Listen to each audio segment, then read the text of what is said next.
नमस्कार विद्यार्थी मित्रांनो, पूर्व व्यावसायिक अभ्यासक्रम इयत्ता 10वी इलेक्ट्रिकल टेक्नॉलॉजी या विषयामधील ऑनलाईन ट्युटोरियलमध्ये आपणा सर्वांचं हार्दिक स्वागत आहे. आज आपण पाहणार आहोत घटक क्रमांक 3 इलेक्ट्रिक ट्यूबलाईट दुरुस्ती व फिटिंग यामधील उपघटक विद्युत दिव्यांची ओळख. यामध्ये आपण भाग पहिला आणि भाग दुसरा केला, त्यापैकी आज आपण भाग पहिला इथे पाहणार आहोत. प्रकाश ही इलेक्ट्रोमॅग्नेटिक रेडिएशन म्हणजेच उत्सर्जन स्वरूपात असणारी ऊर्जा आहे. प्रकाश असणाऱ्या वस्तूपासून उत्सर्जित झालेली प्रकाश किरणे ज्या वेळेस एखाद्या वस्तूवर पडतात तेव्हा ती किरणे परावर्तित होऊन आपल्या डोळ्यांच्या बाहुल्यांवर पडून वस्तू दिसू लागते. प्रकाशासाठी क्यू हे अक्षर वापरतात. एकक लुमेन्स आवर्स असे आहे. बघा, प्रकाश ही एक आहे इलेक्ट्रोमॅग्नेटिक रेडिएशन उत्सर्जन स्वरूपात निर्माण होणारी ही ऊर्जा आहे आणि यामुळे आपल्याला काय होतं, प्रकाश करणाऱ्या वस्तूपासून उत्सर्जित झालेली प्रकाश किरणे ही ज्या वेळेस एखाद्या वस्तूवर पडतात म्हणजे प्रकाशामुळे ती वस्तू दिसू लागते आणि ती किरणे आपल्या बाहुल्यांना आपल्या डोळ्यांच्या बाहुल्यांना दिसतात आणि त्यामुळे ती वस्तू दिसू लागते. त्याला क्यू या अक्षराने दर्शवतात. आता लुमेन्स बघूयात.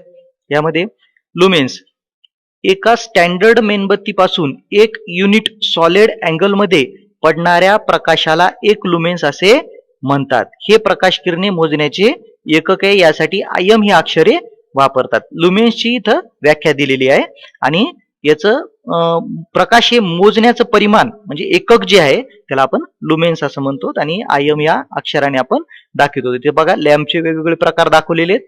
यामध्ये आहेत, हा जो आहे कार्बन फिलामेंटचा लॅम्प आहे. दोन्ही हे कार्बन फिलामेंट लॅम्प आहे. हा मेटल फिलामेंट लॅम्पचे हे प्रकार इथं दाखवलेले आहेत. ते आपण आता सविस्तर प्रकारे पाहूयात.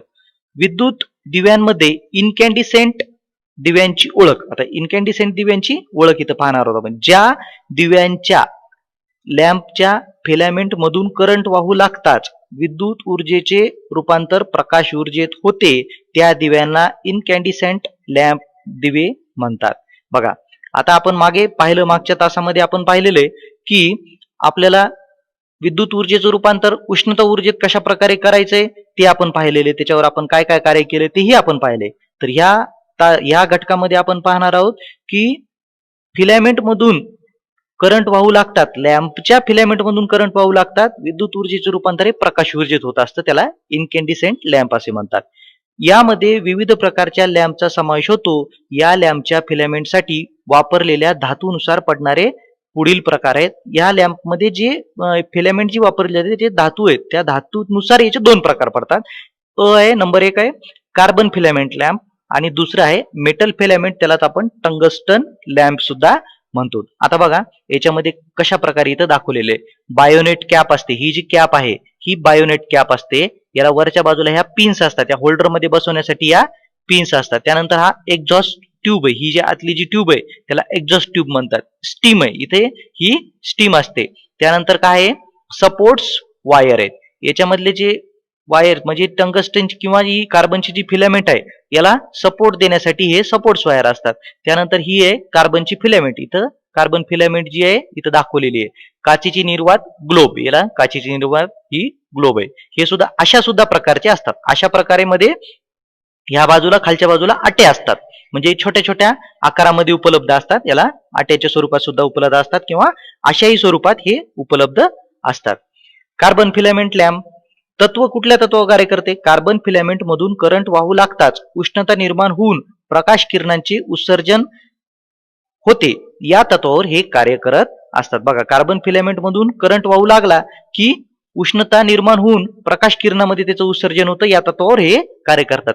ज्या लॅम्पमध्ये फिलामेंटसाठी कार्बन तारेचा वापर केलेला असतो त्या लॅम्पला कार्बन फिलामेंट लॅम्प असे म्हणतात. म्हणजे ज्या लॅम्पमधून कार्बन फिलामेंट वापरलेली आहे आणि त्याच्यामधून उष्णता निर्माण होण्यासाठी जे करंट सोडलेलं आहे आपण त्याच्यामुळे जी उष्णतेचं रूपांतर हे प्रकाश ऊर्जेत होतं. त्या लॅम्पला आपण कार्बन फिलामेंट लॅम्प असे म्हणतो. रचना कशा प्रकारची आहे? या प्रकारच्या लॅम्पमध्ये काचेच्या निर्वात ग्लोबमध्ये एक्झॉस्ट ट्यूब असून तिच्या खालच्या तोंडाची स्टेम म्हणजे स्टीम असा गोळी असते. ती काचेची गुंडी असते. यामध्ये धातूच्या अत्यंत पातळ तारेपासून सपोर्ट्स वायर बसवतात. हे धातूच्या एकदम पातळ पातळ सपोर्ट्स तारासारख्या, अगदी बारीक बारीक तारासारख्या त्या सपोर्ट्स वायर बसवतात. त्याचा आधार घेऊन फिलामेंट बसवलेली असतात. त्याचा आधार घेऊन मधोमध म्हणजे त्या काचेच्या ग्लोबच्या मधोमध ही फिलामेंट बसवलेली असते व त्याची टोके एक्झॉस्ट ट्यूब मधून नेऊन धातूच्या कॅप मधील कनेक्टिंग पिनला जोडतात. म्हणजे त्याची जी टोके आहेत, त्या दोन्ही फिलामेंटची जी टोके आहेत ती एक्झॉस्ट ट्यूब मधून नेऊन धातूच्या कॅप मधील कनेक्टिंग पिनला जोडतात. फिलामेंट मधून करंट वाहत असताना ऑक्सिजनची संपर्क येऊ नये म्हणून बल्ब हा निर्वात केलेला असतो. म्हणजे बाहेरील वातावरणाच्या ऑक्सिजनची संपर्क येऊ नये म्हणून हा काचेचा जो ग्लोब आहे तो काय केला असतो, निर्वात केला असतो. त्यामुळे कुठलाही वायू भरलेला नसतो. फिलामेंट हादरे बसून तुटू नये यासाठी सपोर्ट्स वायर वापरले जातात. म्हणजे जी आतली जी फिलामेंट आहे कार्बनची फिलामेंट त्याला हादरे बसू नये किंवा ती तुटू नये यासाठी सपोर्ट्स वायर वापरलेले असतात. या लॅम्पसाठी अल्युमिनियम 2 पिन बायोनेट कॅपचा अथवा एडिसन स्क्रू कॅपचा वापर करतात. बायोनेट पिनचा वापर केलेला असतो. म्हणजे जी होल्डरमध्ये बसते त्या अशा पिनचा वापर, किंवा त्याच्यासाठी कसा वापर केला असतो, आट्याच्या एडिसन स्क्रू टाईप म्हणजे आट्याच्या सुद्धा कॅपचा वापर केलेला असतो. आता याची कार्यपद्धत पाहूया.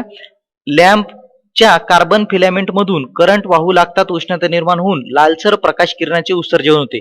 लॅम्प मधून करंट वाहू लागला काय होते, उष्णता ऊर्जेत त्याचं रूपांतर होतं आणि त्याच्यामधून काय होतं, प्रकाश किरण उत्सर्जित होतात आणि लालसर रंगाचा प्रकाश आपल्याला मिळू लागतो. लॅम्पची कार्यक्षमता दर वॅटला 3 ते 4 लुमेन्स इतके, लुमेन्स हे आपण पाहिलं उष्णता मोजण्याचं एकक आहे, इतके असते. लॅम्प बाजारात साधारणपणे 15 ते 200 वॅट पर्यंत उपलब्ध आहेत.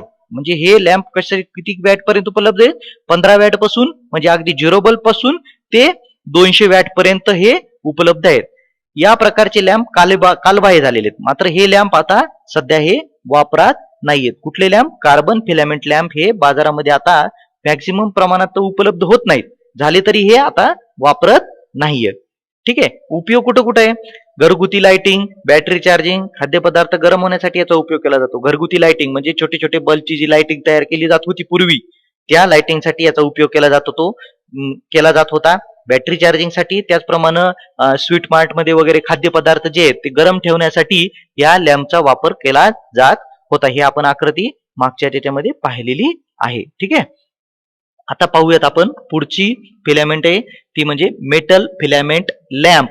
आता मेटल फिलामेंट लॅम्पलाच आपण टंगस्टन लॅम्प सुद्धा असं म्हणतो. याच्यामध्ये दाखवलेलं बघा, हे लॅम्प दाखवलेलं आहे आणि याच्यामध्ये दिलेले ग्लास ग्लब, त्याच्यानंतर गॅस फिलिंग, त्याच्यानंतर आहे tungsten filament, supports wires, leads wire, dumet wire, त्यानंतर exhaust tube, stem, fuse, cap, अशा प्रकारचे वेगवेगळे इथं तुम्हाला सगळ्या याची माहिती दिलेली आहे. आता याची थोडक्यात ओळख बघूयात आपण.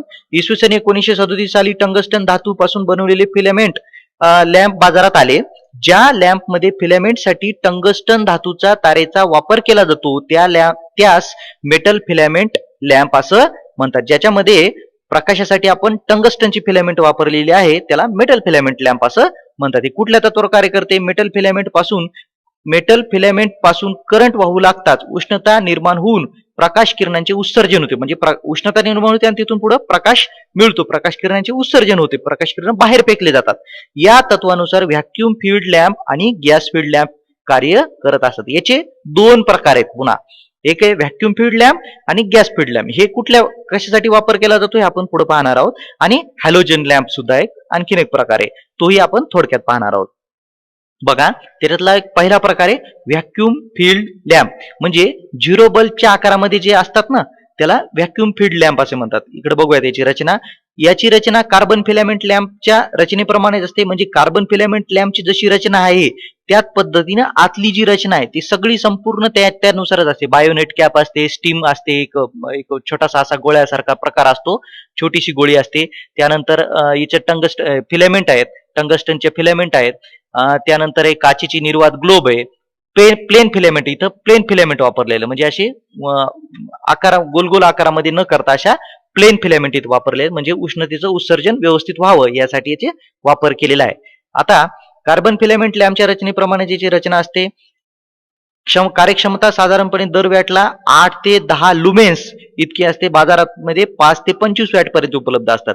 म्हणजे 5 वॅट पासून ते 25 वॅट पर्यंत हे बाजारामध्ये उपलब्ध आहे. याला आपण झिरो बल्ब देखील असे म्हणतो. याचा उपयोग कुठं कुठं होतो? उत्सवाच्या लाइटिंगसाठी, डेकोरेशनसाठी, शयनगृह, गॅलरीमध्ये. म्हणजे उत्सवाची जी लाइटिंग आहे, आपली दिवाळीची वगैरे जे लाइटिंग बनवतो त्यासाठी सुद्धा याचा उपयोग होतो.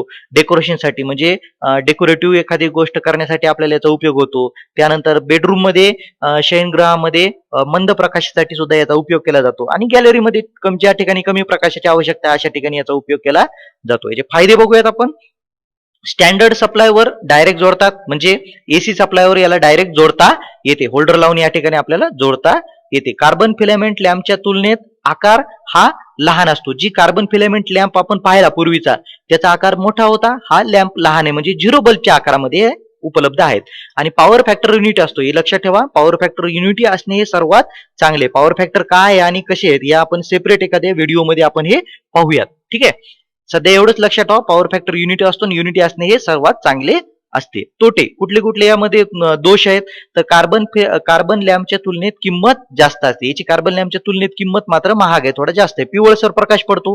प्रकाश हा लालसर किंवा पिवळसर अशा प्रकारचा प्रकाश पडत असतो. काच ही अत्यंत ठिसूळ असते. वरची जी काच आहे ती खूप ठिसूळ असते, म्हणजे पडलं तरी ती फुटून जाऊ शकते, अशा प्रकारची काच असते. आयुष्यमान कमी आहे.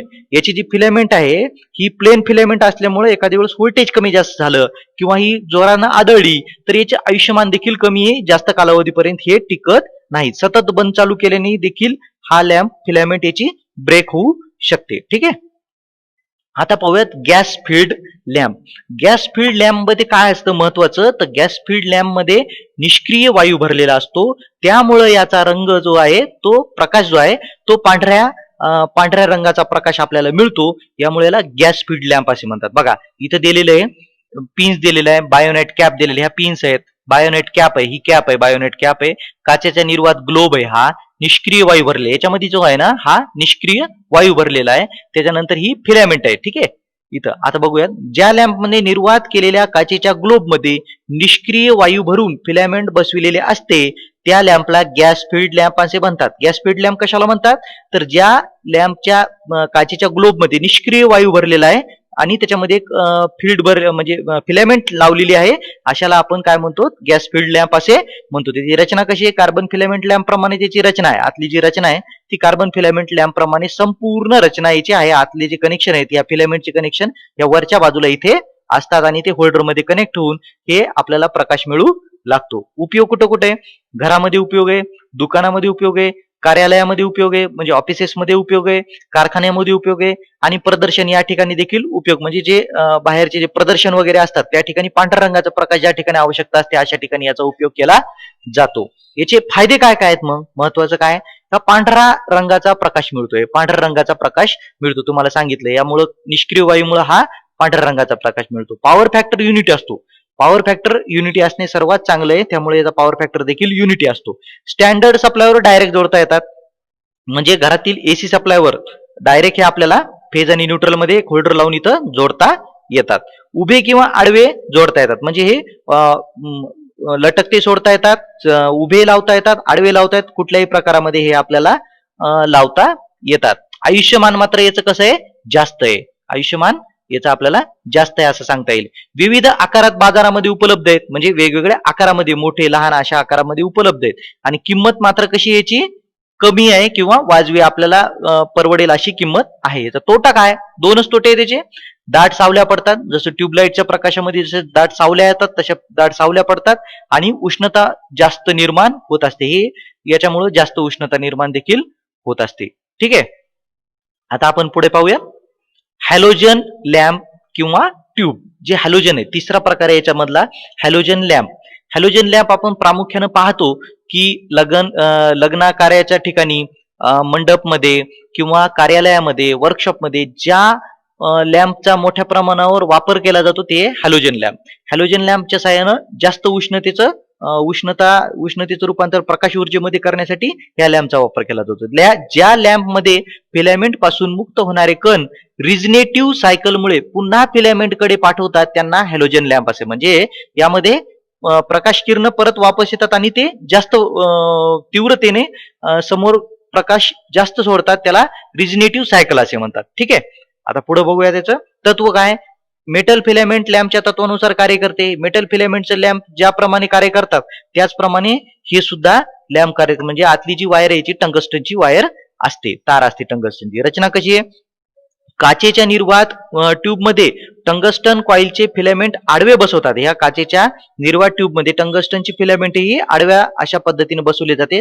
यात निष्क्रिय वायू सोबत, यामध्ये निष्क्रिय वायू आहे, म्हणजे एक तर पांढऱ्या रंगाचा सुद्धा प्रकाश मिळू शकतो, त्यानंतर प्रकाश जास्त सुद्धा मिळतो त्या निष्क्रिय वायूमुळे. आणि निष्क्रिय वायू सोबत कुठले कुठले वायू जोड टाकलेले त्याच्यामध्ये, निष्क्रिय वायू सोबत आयोडीन, ब्रोमीन, क्लोरीन यासारखे हॅलोजनची संयुगे भरतात.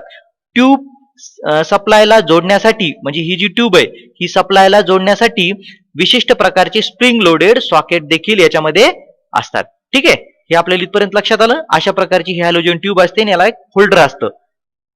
अशा प्रकारे याचा आपल्याला व्हिडिओ शूटिंग मध्ये, त्यानंतर मंगल कार्यालयामध्ये, वर्कशॉपमध्ये ज्या ठिकाणी जास्त प्रकाशाची आवश्यकता अशा ठिकाणी याचा वापर केला जातो. कार्यपद्धत समजावून घेऊया त्याची. लॅम्पच्या फिलामेंट मधून करंट वाहू लागतात, म्हणजे जी लॅम्पची फिलामेंट आहे टंगस्टनची फिलामेंट त्याच्यामधून करंट वाहू लागतात. फिलामेंट मध्ये उष्णता निर्माण होऊन प्रखर प्रकाश पडतो. फिलामेंटच्या बाष्पीभवन क्रियेत मुक्त झालेले टंगस्टनचे कण हॅलोजनच्या संयुगामुळे फिलामेंटकडे पाठविले जातात. या क्रियेला रिजनेटिव्ह सायकल असे म्हणतात. रिजनेटिव्ह सायकल जे शब्द आला होता त्याचं काय आहे, फिलामेंटचे बाष्पीभवन क्रियेत मुक्त झालेले टंगस्टनचे कण हॅलोजनच्या संयुगामुळे फिलामेंटकडे पुन्हा पाठविले जातात. या क्रियेला रिजनेटिव्ह सायकल असे म्हणतात. त्यामुळे जास्त पांढरा शुभ्र प्रकाश मिळतो.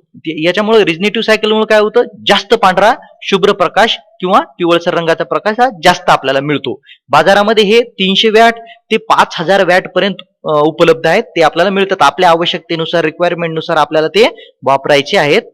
कुठल्या फिलामेंटचं आपल्याला हे करून घ्यायचे ते आपण व्यवस्थित इथं त्याच आकाराची फिलामेंट, त्याच वॅटेची फिलामेंट आपण जोडू शकतो. उपयोग कुठं कुठं होतो याचा मग, फ्लड लाइटिंग, बांधकामाचा परिसर, स्टोरेज, मालधक्के, sheds, water towers, studio, parking area, बोटीचे धक्के, जाहिरातीचे फलक. बघा हे सगळे आपल्या दैनंदिन जीवनामधल्या येणाऱ्या गोष्टी आहेत. म्हणजे फ्लड लाइटिंगसाठी, बांधकामाचा परिसर ज्या ठिकाणी बांधकामाचं काम आहे त्या ठिकाणी, स्टोरेज म्हणजे ज्या ठिकाणी सामान साहित्य भरपूर प्रमाणात आहे, लांबपर्यंत प्रकाश पाहिजेत अशा ठिकाणी, मालधक्के म्हणजे ज्या ठिकाणी माल वाहतूक होते अशा ठिकाणचे लांबपर्यंत प्रकाश होण्यासाठी त्या ठिकाणी आवश्यकता असते अशा ठिकाणी याचा वापर केला जातो, हॅलोजन ट्यूबचा वापर केला जातो. शेड्स, मोठे मोठे workshop, shades, water towers, studio, photo studio वगैरे, पार्किंग एरिया म्हणजे गाड्यांची पार्किंग वगैरे असते त्या ठिकाणी, बोटींचे धक्के, मोठे मोठे जे बोटी आहेत त्याचे ज्या ठिकाणी थांबतात त्या ठिकाणी तिथून निघतात अशा ठिकाणी बोटींचे धक्के, अशा ठिकाणी जाहिरातींचे फलक, मोठमोठे जे जाहिरातीत फ्लेक्स लावलेले असतात त्या ठिकाणी आकर्षक दिसण्यासाठी सुद्धा या जाहिरातीच्या फलक मध्ये ह्या हॅलोजन ट्यूबचा वापर केला जातो. प्रदर्शने म्हणजे जे आपण आपल्याला माहिती आहे प्रदर्शनाच्या ठिकाणी सुद्धा ह्या प्रकाशाची आवश्यकता असल्यामुळे इथे देखील याचा वापर केला जातो. याचे फायदे काय आहेत, ट्यूबचा आकार लहान असतो. याची जी ट्यूब आहे ती लहान असते पण वेटेज जास्त असते, म्हणजे याचे वॅट जास्त असल्यामुळं ते आपल्याला जास्त प्रकाश निर्माण करून देऊ शकतात. आयुष्यमान दीर्घकाळ असते, ही लवकर शॉर्ट होत नाही. पूरक साधनांची आवश्यकता नसते, म्हणजे याच्या सोबत जे साधनं लागतात इतर काही त्याला साधनांची आवश्यकता नसते, हे डायरेक्ट आपल्याला एसी सप्लायवर जोडता येतात. त्वरित प्रकाश मिळतो, बटन चालू केल्या केल्या याचा प्रकाश जो आहे त्वरित मिळत असतो. किमतीने काय आहेत, हे स्वस्त आहेत. खास प्रकारचे रिफ्लेक्टर्स वापरून प्रकाश झोताचा परिणाम साधता येतो. यामध्ये तोटे कुठले आहेत, तर लॅम्पच्या अंतर्गत भागात फ्यूज नसतो, म्हणजे लॅम्पच्या आतल्या भागात आहे ना फ्यूज नाहीये, त्यामुळे स्वतंत्र फ्यूज एकतर आपल्याला वापरावा लागेल किंवा वापरण्याची आवश्यकता देखील नाहीये. आणि नंबर 2 आहे वर्किंग टेम्परेचर खूप जास्त असते. याचं जे वर्किंग टेम्परेचर आहे म्हणजे ज्या वेळेला हे चालू असतं त्यावेळेला त्याचं टेम्परेचर हे खूप जास्त असते. अशा प्रकारे आज आपण पाहिलेले कार्बन फिलामेंट लॅम्प आणि metal filament lamp. Carbon filament lamp हे अभ्यासक्रमातून सध्या अभ्यासक्रमामध्ये आहेत पण आपल्या दैनंदिन जीवनामध्ये हद्दपार झालेले आहेत. तरी सुद्धा आपल्या अभ्यासक्रमामध्ये असल्यामुळे आपण हे पाहिलेले आहेत. त्याचप्रमाणे आपण पाहिले मेटल फिलामेंट लॅम्प, त्याला आपण टंगस्टन लॅम्प सुद्धा म्हणतो. मेटल फिलामेंट लॅम्पचे आपण 3 प्रकार पाहिलेत: vacuum feed lamp, gas feed lamp म्हणजे त्यामध्ये निष्क्रिय वायू भरून तयार केला जातो हा लॅम्प पांढरा शुभ्र रंगाचा प्रकाश मिळतो, त्याला गॅस फीड लॅम्प असे म्हणतात, आणि हॅलोजन लॅम्प. हे आपण 3ही प्रकार पाहिलेत. आपण जर आमच्या युट्यूब चॅनलला सबस्क्राईब केलं नसेल तर प्री एसएससी व्होकेशनल या युट्यूब चॅनलला ताबडतोब सबस्क्राईब करा, लाईक करा, शेअर करा आणि बेल आयकॉनवर बटन